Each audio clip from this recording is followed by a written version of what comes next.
Kako se danes počutite ob prejemu nagrade za mladega prevajalca? Hvala, odlično, občutki so seveda izjemni.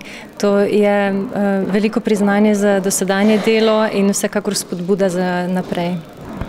Kateri so vaši najbolj recimo pomembni prevodi? Prevajam tako prozo kot poezijo.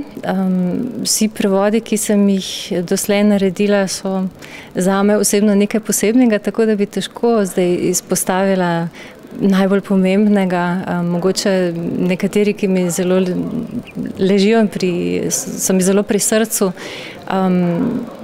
Sploh prvi prevodi, recimo roman Kriste Wolf, tudi kratke zgodbe Roberta Muzila, Blumenberg, današnji nagrajeni roman. Kako to, da ste se odločili za prevajanje? To je bila zelo verjetno odločitev, ki je že dolga leta v meni zorela. Pred prevajanjem, pred literarnim prevajanjem sem delala kot socialna pedagoginja, ampak že od nekdaj sem v stiku s knjigami, z branjem, vodila sem bralne krožke. Zame je bil to povsem spontan korak naprej v literarno prevajanje. Bo nagrada vzpodbuda za naprej? Vsekakor.